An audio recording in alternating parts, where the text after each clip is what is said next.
Many people see blackface ministry as a prohibited way of dealing with society, moving away from slavery and moving away to accept a cohesive society.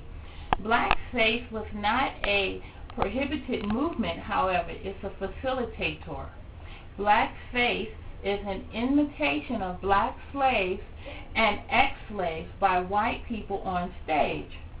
And if you can see, it shows that they put on makeup and do things to imitate the slaves.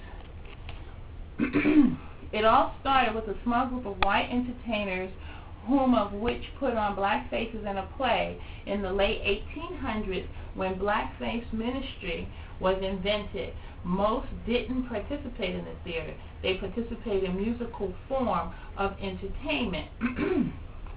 The show began with the company processing on the stage, singing and dancing. The second part was often a prodigy of how art such as a play by Shakespeare should be. An Englishman named Charles Matthews was one who invented Blackface Minstrelsy with his one-man show, Trip to America. Daddy Rice Thomas was known to be one of the popularized Blackface Minstrelsy throughout the world. Although it meant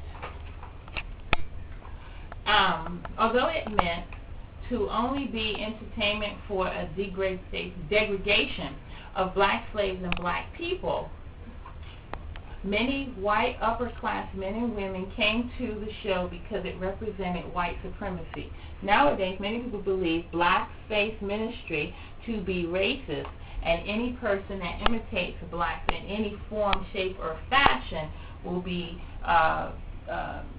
criticized. In the days of Civil War, black performing ministry was becoming more popular. They didn't, however, always perform in blackface. In the 20th century, this art form began to decline. The effects of blackface will live on.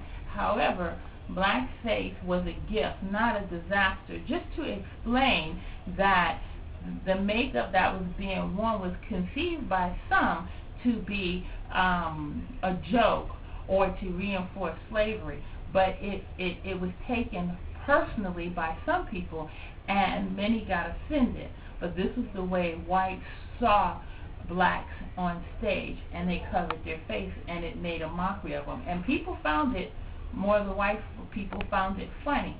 Today we hardly see this happening.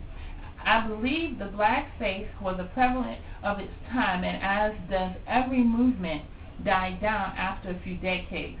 It paved the way for many other types of theater and musical performances. It gave black people the courage to drive to change the world's view of them and start a new way of acting. The minstrel show was a popular form of entertainment from the 1840s to the 1960s, and the form of entertainment derived because it continues to be present. One of the original directors was Evelyn Real. This elder was one of the communities where some were uncomfortable discussing the traditions of blackface. As I said, today we hardly ever see this anymore. They're mostly in your older movies that are being discussed. But Blackface Minstrelsy was just makeup that people put on to imitate the slaves. And today it is hardly ever used because we've come a long way from the different types of discriminating or making fun of slaves. Thank you.